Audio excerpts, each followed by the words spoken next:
Hello, everybody. This is Panlia, also known as Lateriser 12, and this is my Gameweek 35 team selection video. We're recording this on the Friday afternoon, and today is a Friday deadline. First and foremost, the most important information for you is the deadline is in a few hours on Friday night.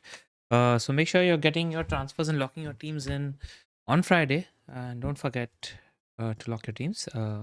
Also, since we only have a few hours before the deadline arrives, I'm going to make this like a 5-minute team selection video, especially since we have no doubles and a huge chunk of information was covered on the podcast. Just some relevant new updates, if any, is what I'm going to cover on this team selection video. All right. Last week, the free hit, 8 Nuri Sessegnon came through. This explosion happened. Salah captaincy came through. Isak didn't do too much. Murphy and Diaz. So where I lost points on the ground where everybody had 90 plus points is I had 2 points for Leno instead of a keeper that had a minimum of 6 points. And I had Diego Jota as my 7th attacker. That said the likes of Bumo and Raul Jimenez, which were popular punts, as the 8th attacker didn't go through and I didn't have Trippier. But I had Cuckoo and Cuckoo at 0.5 XGI. So, it is how things roll sometimes. Still a decent green arrow from 410k to 332k. We'll see where we are at the end of the season. All right, I just wanted to bring a few things to everybody's attention in this team selection video. Is that a lot of people are looking at tough fixtures for the likes of Newcastle United and are ignoring them. I just would urge caution with something like this because Newcastle are sitting second for XG non-penalty and third for XG in the last 6 matches. So their attacking has been really, really good. That said, Eddie Howe just mentioned that Joelinton might be out for most of the rest of the season, which is a big blow for them. And Aston Villa have been in the top 5 for non-penalty XG as well as XG non-pen as well as normal XG. In fact, they're second for XG in the last 6 matches. So these two teams have everything to play for. Are teams that are capable of scoring 3 to 4 goals against any kind of opposition and are on my radar despite the fixtures for the next last 4 games of the season. I just wanted to see that because sometimes you guys look at fixtures very like in a black and white sort of way, and I think having something to play for, having motivation, goes a long way. Similarly, defensively, Arsenal have been focused on the Champions League. That's it. They're still top for XG considered non-pen in the league. So the good defenses are Arsenal, Liverpool, Chelsea, United, Newcastle. I wanted to address that. I wanted to address United because a lot of people are looking at captaining Boomer. And I just feel like we've not been pushovers for a while. Like it's Boomer's class. Boomer is one of the best attackers in the league, and 1 penalty and 1 goal, and you've got your double-digit haul and you're fine. So just wanted to bring your attention. The last 6 matches, our XG conceded non-pen is the 4th best in the league. We're like compared that to Spurs, whose attention might be on the Europa League game, right? But they're much more open compared to United. This is the point I wanted to make. And Villa have been decent defensively too. And so have Wolves, which is important from a captaincy point of view. So if you're looking to get somebody like a Boomo at the moment right now is a great bet. He's got United home, Ipswich away, which is the main fixture because they tend to concede chances from that side. And now they have motivation to get their highest league points total in the league ever in a season. So they want to try winning all these games. Spurs and United looks like it's going to be the likely Europa League final, which makes this fixture that Aston Villa have in Gameweek 37 against Spurs at home very, very attractive because it's 3 days before the Europa League final. So United will rotate, so Spurs will rotate here and United will rotate in before the game against Chelsea away. That's important in case you have Cole Palmer and wanted to hold on to him, though he's not looked the best at the moment. So I just wanted to cover that.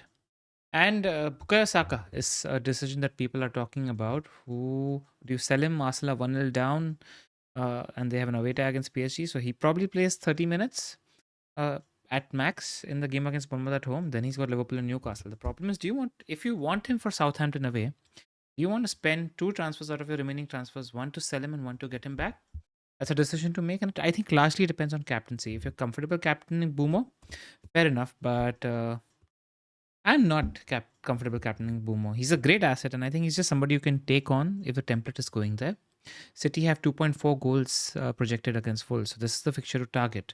And I really fancied Isak as well, right? Isak, he plays a Brighton team that have conceded a minimum of 2 goals in the last 6 games each. But the Joelinton injury it's a big problem for that Newcastle team. So earlier I was starting Livramento and captaining Isak, but I'm wavering on that a little. And now I'm thinking of captaining a City player. Probably going to be De Bruyne, who's my current captain.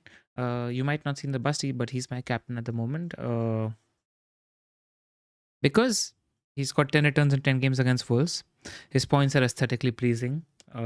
He tends to do well against three at the back, where he got his goal and assist against Palace and Wolves players three at the back. And I think that formation suits him, where he's sort of playing like a false nine with two split forwards.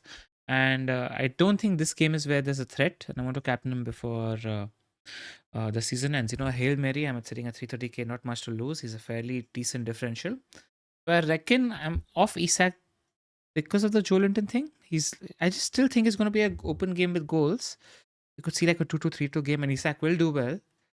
At the moment, I think it's like 40-50% De Bruyne based on leagues, 30% Marmoush, 20%, 50% De Bruyne, 25% Marmoush, 25% Isak is where my captaincy is going to be.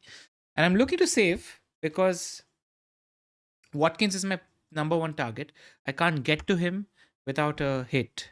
I don't want to take a hit because Forest looked pretty bad last night against Brentford. And I think because Palace have had a longer rest period compared to Forest, I'm okay playing my Palace assets for the next week or two. Then I'll shift to Ollie Watkins, who's the prime triple captaincy candidate against that Spurs at home fixture now for me, because Spurs have a Europa League final to focus on, likely have a Europa League final to focus on 3 days later. So I like that as a captain. I like Ollie Watkins. His record at home is great. He's got 9 goals, 4 assists in 15 home games, 15 home starts, and 2 sub appearances. He averages 6.3 points per start at home. Home game against Fulham. Scored 4 goals in 3 games against Fulham. Has scored 27 points in those last 3 games with 4 goals against Fulham. So has got a good record. So if you want to do something like, if I want to do something like Saka to Bumo and Mateta to Watkins and Watkins captain, I'm worth it. But I'm happy captaining City player at the moment. I want to wait a match. Why? Because a certain Erling Haaland is also training. If he gets like 15-20 minutes, so Pep said he might not feature. I think he might not feature. If De Bruyne comes back and play, then you want to hold transfers and see if you want to wiggle around that. So that's where I am at the moment. I'm not keen on getting Boomo this week. I'll see if I want to get him next week because I have to think about zagging in a few directions. And I'm not captaining Boomo this week, which is why I'm holding on to the transfers, saving on the transfer, and we'll see where we are. One thing, Slot mentioned that he will change a few things around and some new players will come into the team. So I want to see if I want to sell Salah next week instead. If he does something out there. So that's where at the moment the captaincy is not with Isak. My current captaincy is De Bruyne. I'll probably stick with him if he is leaked to start. Otherwise, it will be one of Marmoush or Isak. And earlier I was starting Livramento, but the Joe Linton injury makes me worry about it, which is why I'll be probably starting Kivior over Livramento. That's my team selection video. As always, all the data on this podcast is from the Fantasy Football Scout members area. So click on the link in the description if you want to become a member. And a thank you to Sleeper as well, who've been supporting us throughout the season. It's a good week to become a Sleeper member because it's the last chance to win a Premier League jersey of your choice if you get the predictions for the result of all the games left in the season correct. It's a very simple app. Click on the scan code, download the app, and play Sleeper. All right. Good luck this week, and I'll see you next week. Take care, guys.